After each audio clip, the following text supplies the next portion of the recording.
Feche os seus olhos. Você está diante da presença do Deus Todo-Poderoso. Eu sei que todos nós temos questões não resolvidas, questões mal resolvidas, tantas outras coisas que às vezes incomodam a nossa alma.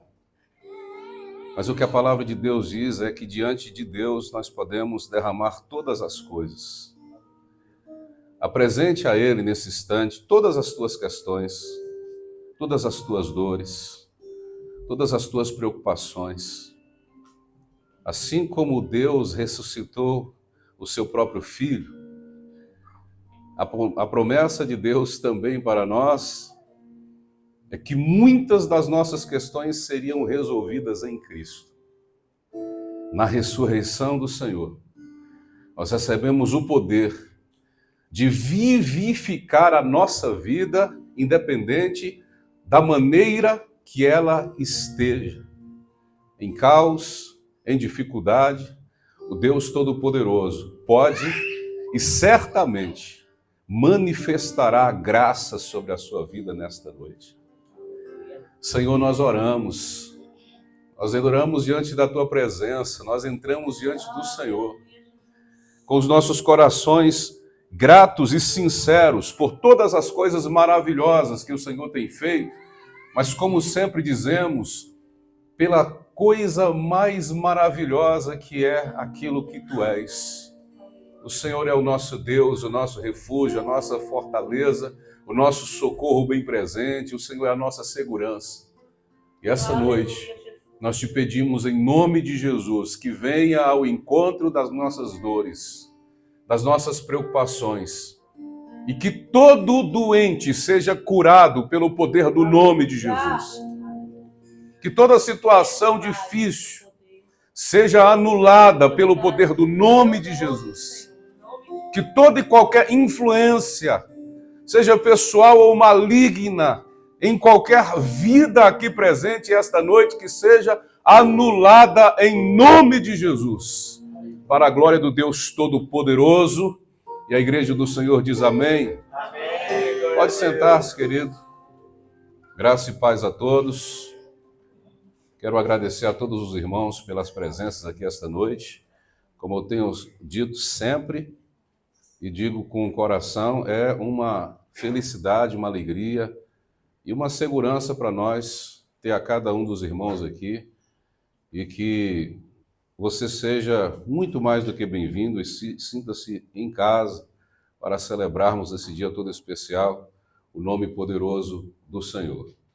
Eu quero convidá-lo para que, por favor, abra a sua Bíblia no Evangelho segundo escreveu Mateus, capítulo de número 28. Nós vamos ler a partir do primeiro versículo. Mateus, capítulo de número 28. A partir do primeiro verso.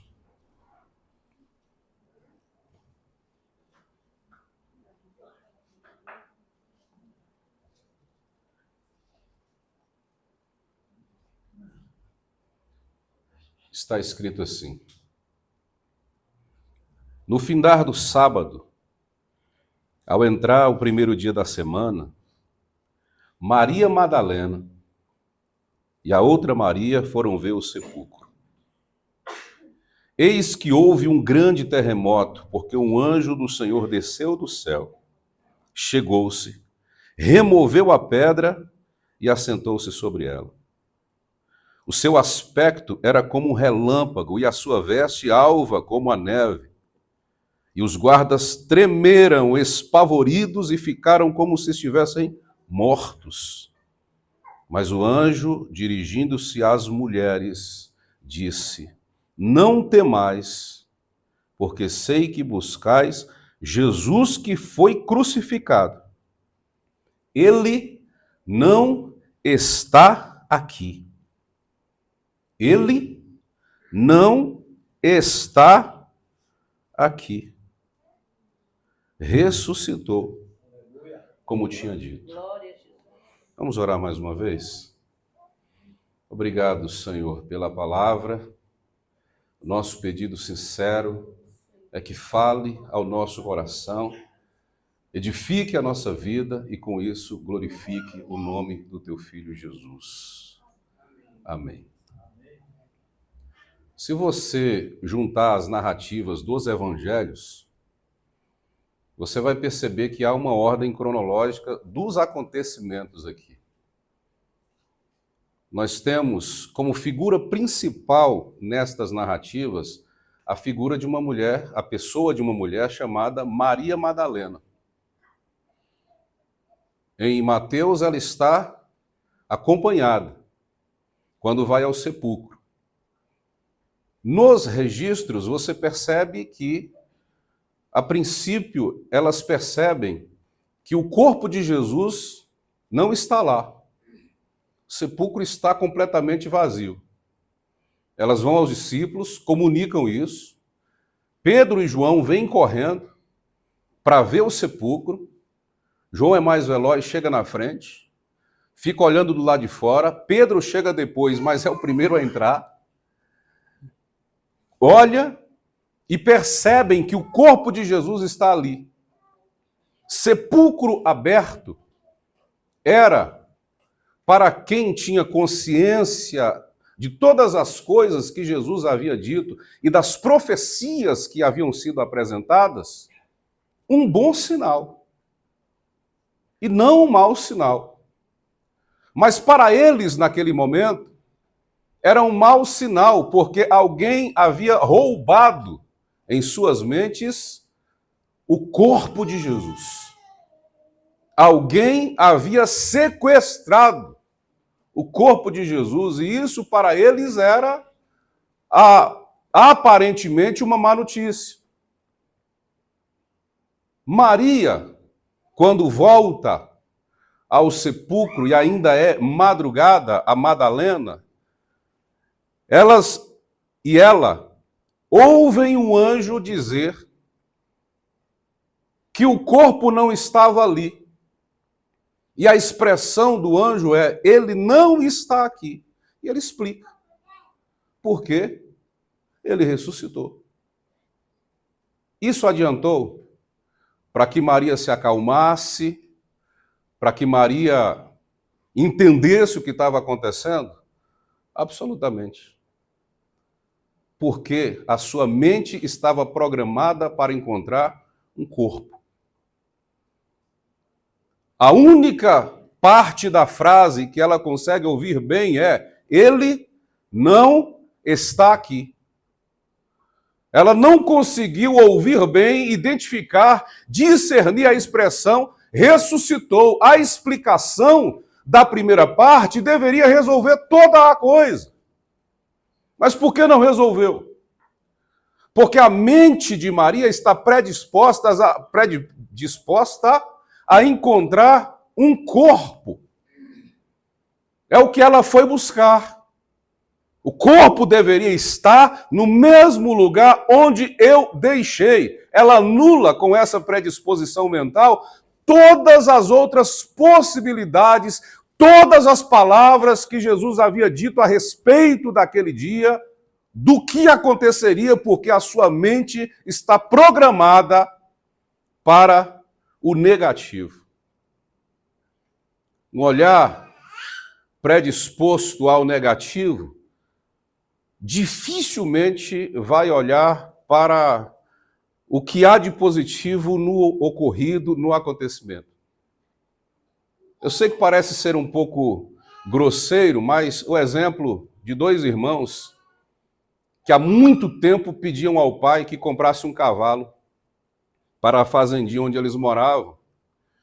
E um dia os dois chegaram em casa e viram que tinha estrume, esterco, cocô de cavalo, né?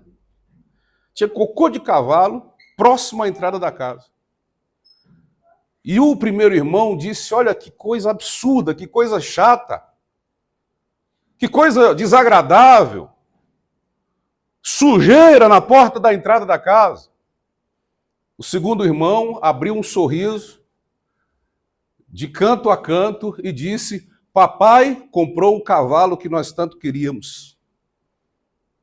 Percebe que o cavalo comprado pelo pai tinha sujado a entrada da casa.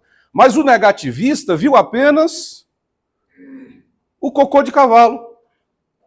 Enquanto que aquele que conseguia ter uma percepção maior a respeito do pedido que havia sido feito, do desejo que estava em seu coração há tanto tempo, compreendeu o que realmente tinha acontecido de forma mais geral e positiva. Então, algumas pessoas, senhoras e senhores, digo de novo, perdoe a grosseria, continuam olhando apenas para o cocô do cavalo. Porque não consegue perceber que tem algo maior de Deus reservado e já entregue para a sua vida. Se eu fosse daquele tipo de pregador que diz assim, olhe para o seu irmão e diga isso, eu ia pedir a você para dizer para o irmão que está do seu lado, não diga, só pare de olhar para o cocô. Porque Deus tem algo maior para a sua vida. A mente de Maria está presa à tragédia de sexta-feira, à violência da sexta-feira, à morte da sexta-feira, à crucificação da sexta-feira, ao sangue da sexta-feira, ao sepultamento da sexta-feira. A mente de Maria não consegue caminhar para além. É por isso que quando ela chega e vê o sepulcro aberto, ela não consegue perceber que algo maravilhoso de Deus está se realizando ali. Há seres naquele lugar, diferentes. Isso também é mais um sinal de Deus, mas ela não consegue desprogramar a sua mente, continua nos acontecimentos horrorosos da sexta-feira.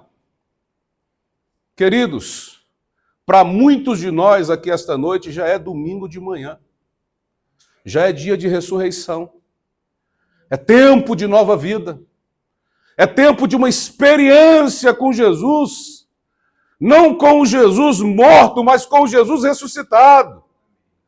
Não com o sangue que foi derramado, com a dor da sexta-feira, mas com o poder do Espírito que ressuscita o Filho de Deus no domingo pela manhã. E é isso que Deus está buscando, ou trazendo para as nossas vidas. Às vezes a gente fica vivendo as experiências das dores do tempo passado, porque a nossa mente está programada para encontrar um corpo. Você se lembra que há dois discípulos também, no caminho de Emaús, e que vão receber a presença de Jesus. Eles estão voltando para casa. São cerca de 10 a 12 quilômetros de distância, Jerusalém para Emaús. Conversando a respeito dos acontecimentos em Jerusalém, da morte que se havia realizado no Filho de Deus. Pode dar glória a Deus, viu, princesa? Fica à vontade aqui, o movimento é bom.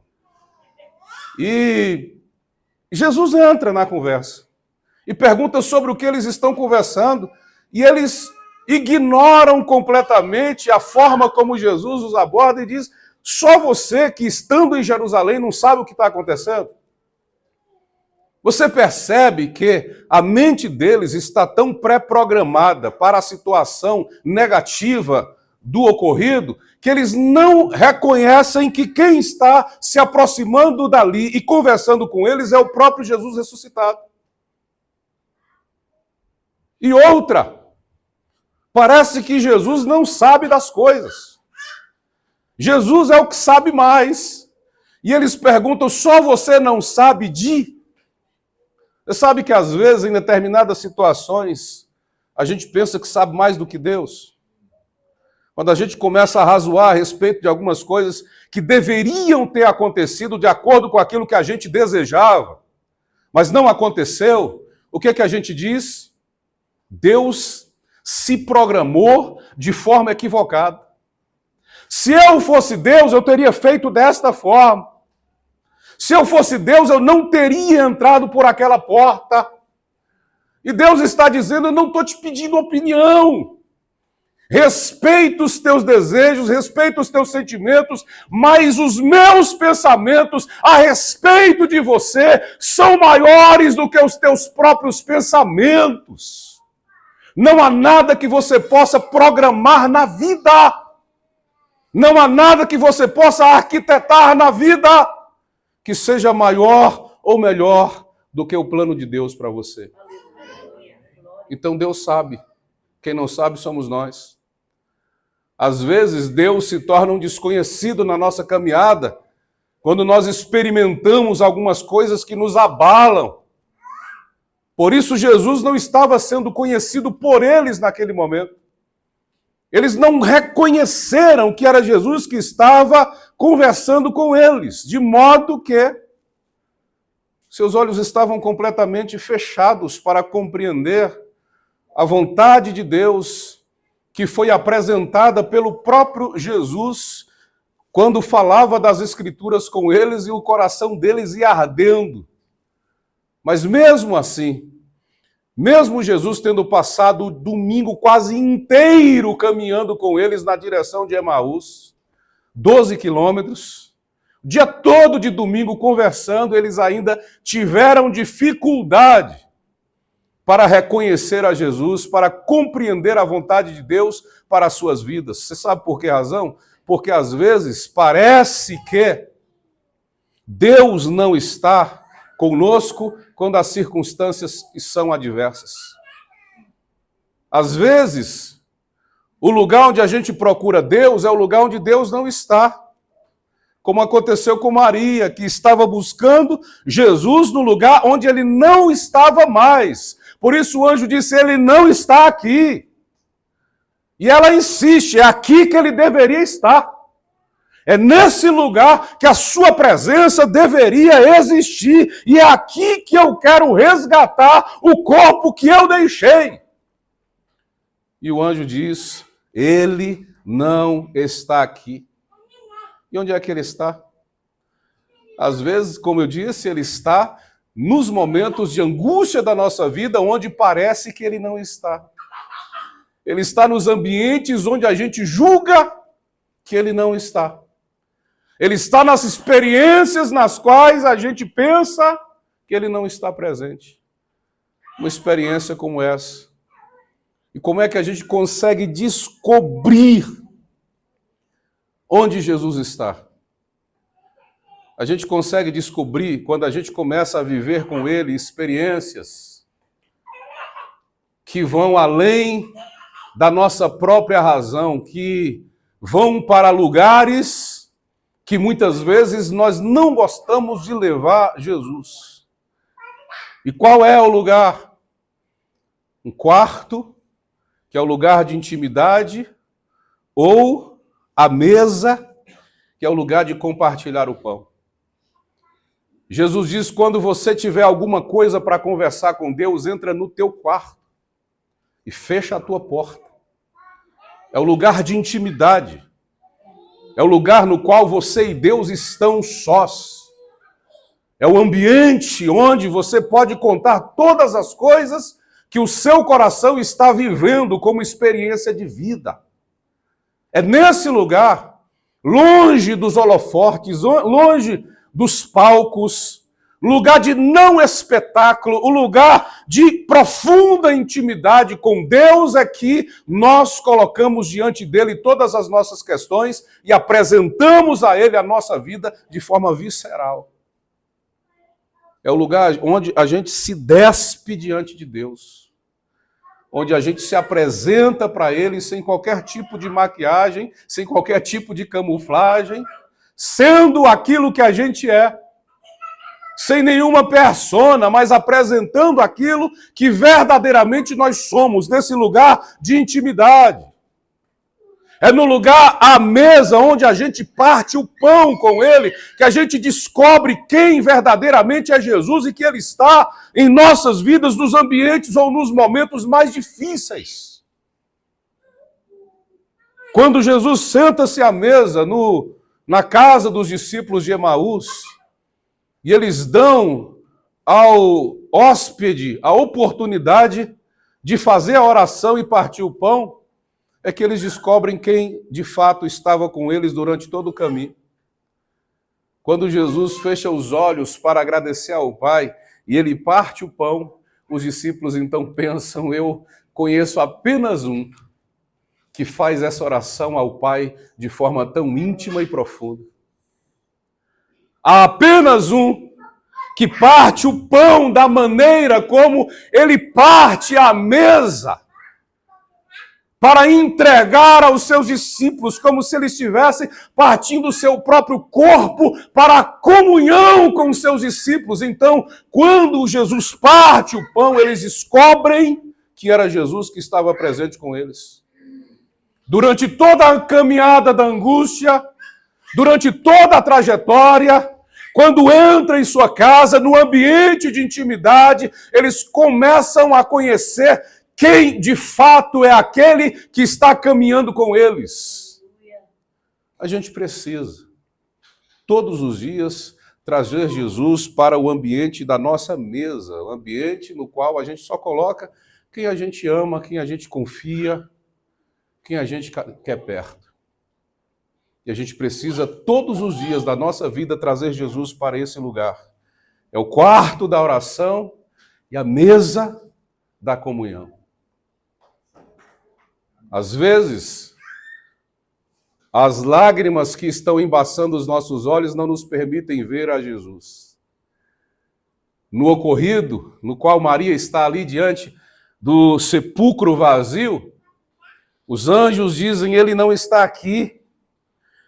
E ela procura: diga-me o que aconteceu, por que o corpo dele não está aqui? E quando ela se vira, ela vê uma outra figura e ela não reconhece que é Jesus, e ela pensa ser o jardineiro, que faz as mesmas perguntas que o anjo faz: por que você está chorando? A quem você está procurando? E aí, o Senhor diz: Maria. Quando ele chama pelo nome dela, imediatamente ela o reconhece. A palavra de Deus só pode transformar as nossas vidas, só pode mudar a nossa mente, só pode mudar o nosso olhar e a nossa compreensão para a vida, quando a palavra de Deus for palavra de Deus para nós. Quando a palavra de Deus chamar o meu nome, quando a palavra de Deus dizer Cristiano, quando a palavra de Deus chamar o teu nome, dizer Maria, e você compreender que aquela palavra foi dirigida a você, então você vai perceber que a sua vida será transformada. Não pense que a palavra de Deus tem que ser dirigida a outros, mas diga: essa palavra de Deus é uma palavra de Deus para mim. Para a minha transformação, para a minha mudança, para o meu crescimento. A partir do momento que a palavra de Deus chamar o teu nome, você vai perceber quantas mudanças extraordinárias vão se realizar na sua vida, na sua casa, na vida da sua família.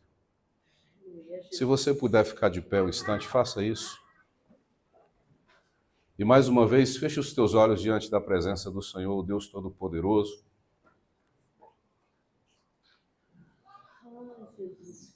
E pense que o sepulcro aberto não é sinal de mau presságio, é sinônimo de boas notícias.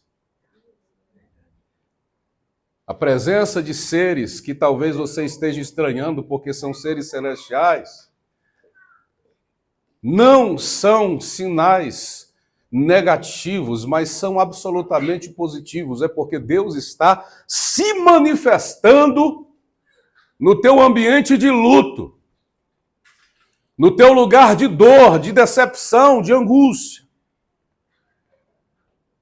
Jesus se manifesta e às vezes a gente não consegue reconhecê-lo, mas o que você vai pedir nesta oração ao Senhor é: Senhor, chama o meu nome. Chama o meu nome.